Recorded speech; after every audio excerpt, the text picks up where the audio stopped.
আগে কিছুদিনের জন্য জান্নাতে বসবাস করতে দিয়েছিলেন। তারপর একটা গাছের ফল খাওয়াকে কেন্দ্র করে আদম আলাইহিস সালামকে আল্লাহ জান্নাত থেকে বের করে পৃথিবীতে পাঠিয়েছিলেন। পাঠাবার সময় বলেছিলেন, হে আদম হাওয়া, তোমরা দুজন সরাসরি জান্নাত থেকে বের হয়ে পৃথিবীতে যাও, আর হে আদম হাওয়ার ভবিষ্যৎ সন্তানাদিরা, তোমরা আদম হাওয়ার মাধ্যমে জন্মগ্রহণ করে পৃথিবীতে যাও। কাজে আদম হাওয়া দুজনের পৃথিবীতে আগমনের পদ্ধতি একটা, আর বাকি অন্যান্য আদম সন্তানদের পৃথিবীতে আসার পদ্ধতি আরেকটা। তারা সরাসরি পৃথিবীতে আগমন করেছিলেন, আর আমরা তাদের বংশে জন্মগ্রহণ করে আগমন করেছি। কথাটাই আল্লাহ বলেছিলেন, তোমরা পৃথিবীতে কিছুদিনের জন্য যাও। এই কিছুদিনের জীবন কোন পদ্ধতিতে যাপন করলে আবার তোমরা চিরকালের জন্য জান্নাতে ফিরে আসতে পারবে, সেই পথটা আমি আল্লাহ নিজ দায়িত্বে তোমাদেরকে দেখাবো। এটা কিন্তু আদম জাতির জন্য একটা বিরাট সুসংবাদ। একদিকে বললেন কিছুদিনের জন্য জান্নাতে যাও, অপরদিকে বললেন চিরকালের জন্য জান্নাতে ফিরে আসার পথ প্রদর্শন করব আমি আল্লাহ নিজ দায়িত্বে। আল্লাহর সেদিনকার ওয়াদা আমাদের সাথে পুরা করেছেন দুইভাবে, দুই পদ্ধতিতে আল্লাহ সেদিনকার ওয়াদা আমাদের সাথে পুরা করেছেন। একটা পদ্ধতির নাম রিজালুল্লাহ, আর একটা পদ্ধতির নাম কিতাবুল্লাহ। এর বাংলা হলো, আল্লাহ লক্ষাধিক নবী রাসূল পাঠাবার মাধ্যমে পৃথিবীর মানুষকে চিরকালের জন্য জান্নাতে ফিরে যাওয়ার পথ প্রদর্শন করেছে। আরেকটা হলো শতাধিক আসমানি কিতাব নাজিলের মাধ্যমে দুনিয়ার মানুষকে জান্নাতে যাওয়ার পথ প্রদর্শন করেছে। আসমানি কিতাবগুলিতে জান্নাতে ফিরে যাওয়ার পথের বিবরণ লিপিবদ্ধ আছে, আর নবী রসুলগণ সেই লিপিবদ্ধ কিতাবের ব্যাখ্যা বিশ্লেষণ দিয়েছেন দুনিয়ার মানুষের সামনে। এই সমস্ত নবী রসুলগণের মধ্যে সর্বশেষ এবং সর্বশ্রেষ্ঠ নবী হলেন মুহাম্মাদুর রাসূলুল্লাহ সাল্লাল্লাহু আলাইহি ওয়াসাল্লাম। আর আসমানি কিতাবগুলির মধ্যে সর্বশেষ এবং সর্বশ্রেষ্ঠ আসমানি কিতাব হলো কোরআন শরীফ। এই কোরআনে আল্লাহ দুনিয়াবাসী মানুষকে চিরকালের জন্য জান্নাতে যাওয়ার যে পথ প্রদর্শন করেছেন, এই পথটার নাম দিয়েছেন কোরআনের ভাষায় সিরাতে মুস্তাকিম। পবিত্র কোরআনে আল্লাহ দুনিয়াবাসী মানুষকে জান্নাতে যাওয়ার যে পথ প্রদর্শন করেছেন, পথের নাম দিয়েছেন সিরাতে মুস্তাকিম। এর অর্থ হলো সোজা পথ। কোথায় যাওয়ার পথ? জান্নাতে যাওয়ার পথ। কাদের জন্য? দুনিয়াবাসী মানুষের জন্য। এই সিরাতে মুস্তাকিম কথার ব্যাখ্যা আছে সর্বমোট 7টা। মুফাসসিরিনে কেরাম তাফসীরের কিতাবে এই সিরাতে মুস্তাকিমের 7টা ব্যাখ্যা লিখেছেন। 1 নম্বর ব্যাখ্যা হলো ইসলাম ধর্মের পথ, দুনিয়ার মানুষের জন্য জান্নাতে পৌঁছার সোজা পথ। 2 নম্বর ব্যাখ্যা হলো কোরআনের বর্ণিত পথ, দুনিয়ার মানুষের জন্য জান্নাতে পৌঁছার সোজা পথ। 3 নম্বর ব্যাখ্যা হলো নবী রাসূলগণের পথ, দুনিয়ার মানুষের জন্য জান্নাতে পৌঁছার সোজা পথ। 4 নম্বর ব্যাখ্যা হলো সিদ্দিকগণের পথ, দুনিয়ার মানুষের জন্য জান্নাতে পৌঁছার সোজা পথ। 5 নম্বর ব্যাখ্যা হলো শহীদগণের পথ, দুনিয়ার মানুষের জন্য জান্নাতে পৌঁছার সোজা পথ। 6 নম্বর ব্যাখ্যা হলো সালেহগণের পথ, দুনিয়ার মানুষের জন্য জান্নাতে পৌঁছার সোজা পথ। 7 নম্বর ব্যাখ্যা হলো আহলে সুন্নাত ওয়াল জামাতের পথ, দুনিয়ার মানুষের জন্য জান্নাতে পৌঁছার সোজা পথ। এই প্রত্যেকটা পথের বিবরণ সবিস্তারে আলোচনা সাপেক্ষে বুঝার ব্যাপার। ইসলাম ধর্মের পথ বলতে কোন পথ বুঝায় আলোচনা ছাড়া পরিষ্কারভাবে বুঝে আসবে। কোরআনের বর্ণিত পথ বলতে কোন পথ বুঝায় তা ব্যাখ্যা সাপেক্ষ। নবী রাসূলগণের পথ বলতে কোন পথ বুঝায় তা ব্যাখ্যা সাপেক্ষ। সিদ্দিক কাদেরকে বলা হয়, তাদের পথ কোনটা? শহীদ কাদেরকে বলা হয়, তাদের পথ কোনটা? সালেহ কাদেরকে বলা হয়, তাদের পথ কোনটা? এই সবগুলি আলোচনা সাপেক্ষ ব্যাপার। সব কথার আলোচনা একদিনে করা যায় না। এজন্য আমি আজকে মাত্র 7 নম্বর ব্যাখ্যা সম্পর্কে আপনাদের সামনে কিছু কথা, কিছু ব্যাখ্যা বিশ্লেষণ তুলে ধরার উদ্দেশ্যে এই সিরাতে মুস্তাকিম শব্দ সম্বলিত একটি আয়াত তিলাওয়াত করেছি।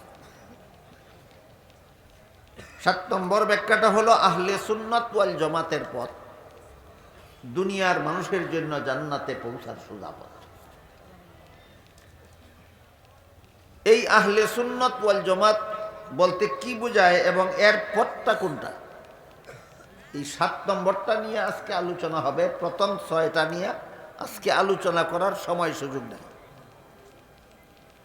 আহলে সুন্নাত ওয়াল জামাত এবং এর পথ চিনার জন্য ভূমিকা স্বরূপ একটা কথা আমাদের মনে রাখতে হবে, সেটা হলো এক হাদিসে উল্লেখ আছে জিবরিল ফিরিস্তা রাসূলকে জিজ্ঞাসা করেছিলেন ঈমান কাকে বলে। জবাবে রাসূল বলে দিয়েছিলেন 6টি কথা বিশ্বাস করার নাম ঈমান। এটা কিন্তু সমস্ত মুসলমানদের জানা, সকল 6টা গুণ। 1 নম্বরে আমি আল্লাহ বিশ্বাস করি, 2 নম্বরে ফিরিস্তা বিশ্বাস করি, 3 নম্বরে কুরআন বিশ্বাস করি, 4 নম্বরে নবী রাসূল বিশ্বাস করি, 5 নম্বরে তকদির বিশ্বাস করি, 6 নম্বরে আখিরাতের চিরস্থায়ী জীবন। এই 6টা কথা যে কোনো যুগের, যে কোনো দেশের, যে কোনো মানুষ বিশ্বাস করবে, সেই আল্লাহর কাছে মুমিন মুসলমান বলে গণ্য হবে। এই 6 কথার কোনো একটা কথা যদি কেউ অবিশ্বাস করে, অমান্য করে, অথবা এমন কথা বলে, এমন কাজ করে যার দ্বারা অমান্য করা অবধারিত হয়ে পড়ে, তাহলে সে আর মুমিন মুসলমান থাকে না, সে আল্লাহর কাছে অমুসলিম বলে গণ্য হয়ে যায়। রাসূলের বর্ণিত এই 6 কথায় বিশ্বাসীরাই মুমিন মুসলমান, এর কোনো কথায় অবিশ্বাসীরাই অমুসলিম। কথা বুঝে থাকলে এবার বলতে পারেন আপনারা কি মুমিন মুসলমান? এবার বলতে হবে কিভাবে বুঝলেন? হ্যাঁ, রাসূল বলেছেন এই 6 কথা যেই বিশ্বাস করে সেই মুমিন মুসলমান। কাজে কোনো সন্দেহ নাই, আমরা যারা এই 6 কথায় বিশ্বাসী আমরা মুমিন মুসলমান, কোনো সন্দেহ নাই, নিঃসন্দেহে সন্দেহহীনভাবে আমরা মুমিন মুসলমান। এরপর 2 নম্বর কথা হলো একটা হাদিসে আল্লাহ রাসূল সাল্লাল্লাহু আলাইহি ওয়াসাল্লাম, আরেকটা হাদিস, 6 কথা বিশ্বাস করলে মুমিন মুসলমান হয়। এই হাদিস, যে হাদিসে রাসূল বলেছেন, এই হাদিসটাকে মুহাদ্দিসিনে কেরামের পরিভাষায় হাদিসে জিবরিল বলা হয়। আরেকটা হাদিসে আল্লাহ রাসূল আরেক কথা বলেছেন, সেই হাদিসটাকে মুহাদ্দিসিনে কেরামের পরিভাষায় হাদিসে ইফতিরাকে উম্মত বলা হয়। সেই হাদিসে উল্লেখ আছে, সংক্ষেপে বলছি, আল্লাহ রাসূল বলেন আমার মুসলমান উম্মতেরা 73 দলে বিভক্ত হবে। এর মধ্যে 72 দল মুসলমান হবে জাহান্নামী, আর 1 দল মুসলমান হবে জান্নাতি। যদি সঠিকভাবে আমার কথাগুলি বুঝে থাকেন তাহলে বলতে পারবেন রাসূল যে বললেন ৭২ দল মুসলমান জাহান্নামী হবে। মুসলমান কি ৬ কথায় অবিশ্বাসী না বিশ্বাসী? বিশ্বাসী। ৬ কথায় বিশ্বাসী বলেই এরা মুসলমান। কাজে এখানে অত্যন্ত গুরুত্বপূর্ণভাবে আমাদের বুঝার ব্যাপার হলো জাহান্নামী কোন দোষের কারণে। ৭২ দল মুসলমান সবাই তো ৬ কথায় বিশ্বাসী বলেই মুসলমান, এদেরকে রাসূল জাহান্নামী বললেন কোন কারণে?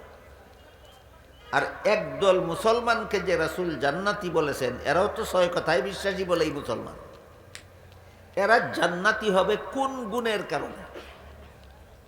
এই দুইটা প্রশ্নের জবাব পরিষ্কারভাবে এখনো বেশিরভাগ মুসলমানের জানা না থাকার কারণে মুসলমানের দলাদলি, কুন্দল, মারামারি, হানাহানি, কাটাকাটি, ঝগড়া, ফসাদ, গণ্ডগোল এইগুলির কারণও খুঁজে পায় না, প্রতিকারও করতে পারে না।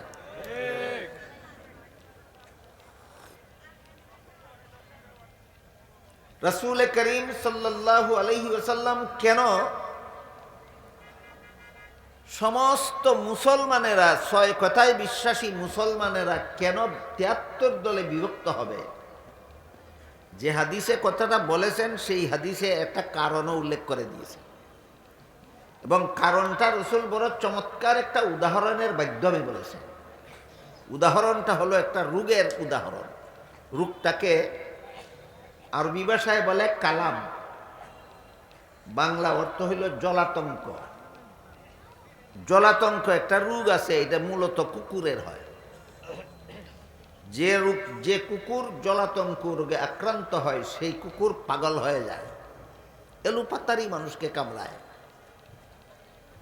এই জলাতঙ্ক রোগে আক্রান্ত পাগলা কুকুরের কামড় যেই মানুষের শরীরে লাগে তার দাঁত থেকে জলাতঙ্ক রোগের পয়জন ওই কামড় খাওয়া মানুষের রক্তের সাথে মিশে যায়।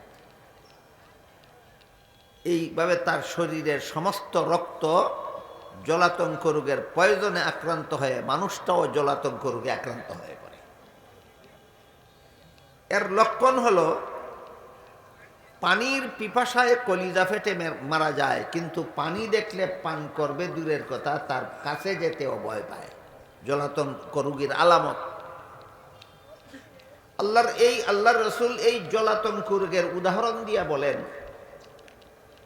পাগলা কুকুরের কামড় খাওয়া মানুষটার শরীরের রক্তের কণায় কণায় যেমনভাবে জলাতঙ্ক রোগের পয়জন মিশে যায়, ঠিক তেমনিভাবে আমার মুসলমান উম্মতের মধ্যে ৭২ দল মুসলমান উম্মতের রক্তের কণায় কণায় দুনিয়ার লোভ লালসা মিশে যাবে।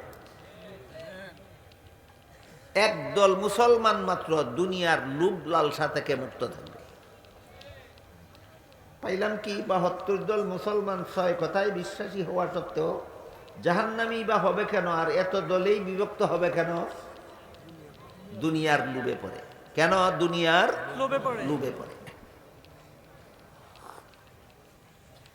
ইসলামের নাম ব্যবহার করবে, ইসলামী কর্মকাণ্ডও করবে, ইসলামী আচার অনুষ্ঠানও করবে, কিন্তু উদ্দেশ্য আল্লাহর সন্তুষ্টি হবে না, উদ্দেশ্য হবে দুনিয়ার স্বার্থ হাসিল করা। গল্পের মতোই একটা সত্য ঘটনা বলি আপনাদের। ইসলামী কর্মকাণ্ডের মধ্যে কেমনভাবে দুনিয়ার অসৎ উদ্দেশ্য অন্তরে লুকায়িত থাকে।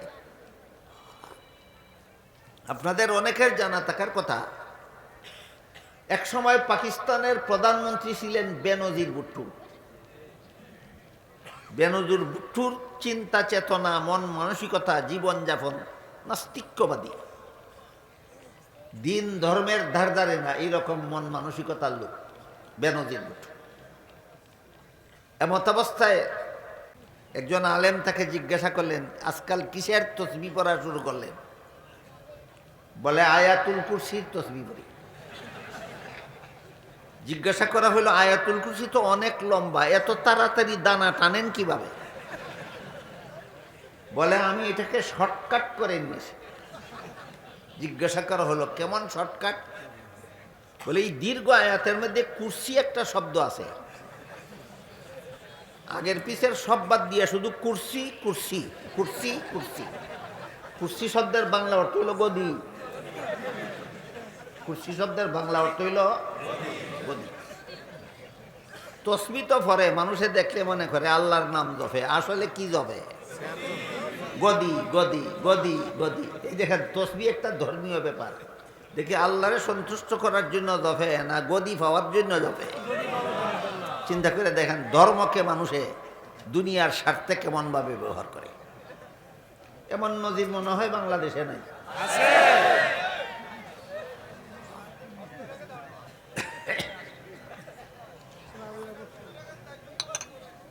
আমি কি আপনাদের বুঝাতে পারলাম?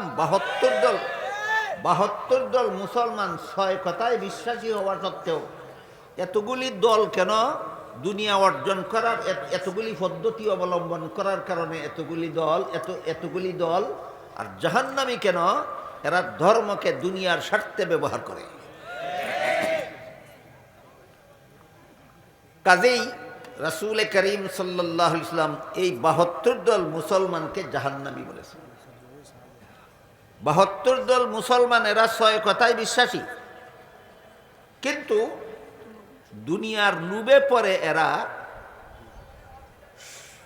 সুজা জানা থাকা দরকার যে হাদিস শরীফে যে আল্লাহর রাসূল বলেছেন 73 দল মুসলমানের মধ্যে 72 দল মুসলমান জাহান্নামী হবে, 1 দল মুসলমান জান্নাতি হবে। 72 দল মুসলমান 6 কথায় বিশ্বাসী বলেই মুসলমান। জাহান্নামী হওয়ার কারণ দুনিয়ার লুবে এরা 6 কথার মন গড়া ব্যাখ্যা করে। দুনিয়ার লুবে এরা 6 কথার মন গড়া ব্যাখ্যা করার অপরাধে জাহান্নামী। 1 দল মুসলমান জান্নাতি মুসলমান, এর কারণ এরা ইসলামী কর্মকাণ্ড দুনিয়ার স্বার্থে করে না, একমাত্র আল্লাহর সন্তুষ্টির জন্য করে। এই জন্য 6 কথার মন গড়া ব্যাখ্যা করে না, এরা 6 কথা সহি ব্যাখ্যা মতো গ্রহণ করে। এই বাচ্চারা সামনে বসাইছেন কেন? এরা একটু পরে বলি তো গন্ডগোল করবে, এখানে বসাইছেন কেন? এরম করলে হবে না। হয়তো বসা থাকো নাহলে চলে যাও, একটা করো। কিছুক্ষণ পরে পরে দাঁড়াইবা, বসবা, নড়াচড় করবে, এগুলি করবে না, সাবধান। শয়তান যখন দেখে মানুষ কোরআন হাদিসের কথা বুঝে ফেলতেছে, তখন কয়েকটা জায়গায় আক্রমণ করে। 1 নম্বর আক্রমণ করে যে সমস্ত নাবালক বাচ্চারা কথা বুঝে না, এদের গারো সোয়ার হয়। খামাখা বৈশা আসোস কেন, উঠোস না কেন? এই জন্য কোনোদিন এই নাবালক বাচ্চাদেরকে সামনে নিয়ে ওয়াজ মাহফিলে বসবেন না। আমি বলে দিলাম, শয়তান যখন দেখবে মানুষ কোরআন হাদিস বুঝে ফেলতেছে, তখনই এদের গায়ে সোয়ার হয়, গন্ডগোল সৃষ্টি করার জন্য, আপনাদের বুঝার পথে ডিস্টার্ব করার জন্য। এখানে যদি ব্যর্থ হয় তাহলে শয়তান সোয়ার হয় মাইকের গায়ে,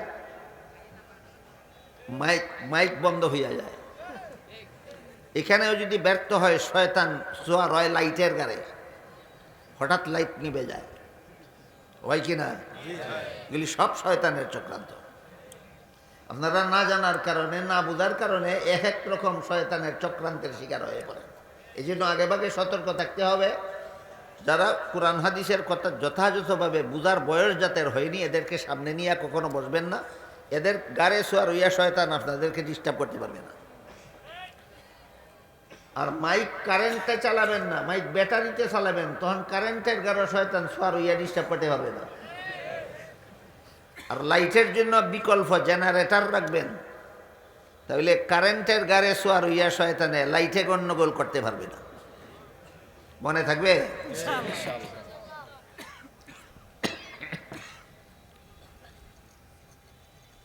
এবার বলুন তো, 72 দল মুসলমানকে যে আল্লাহ রসুল জাহান্নামী বলেছেন, এরা 6 কথায় অবিশ্বাসী।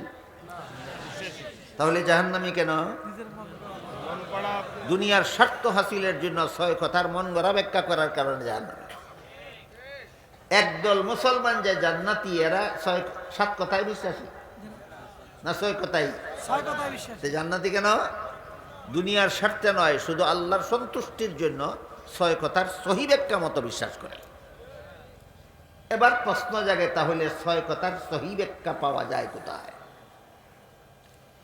ছয় কথার সহি ব্যাখ্যা পাওয়া যায় কোথায়, এই প্রশ্ন জানার আগে একটা পূর্ব কথা মনে রাখতে হবে। প্রথম প্রশ্ন হলো ছয় কথা পাওয়া যায় কোথায়, দ্বিতীয় প্রশ্ন হলো ছয় কথার সহি ব্যাখ্যা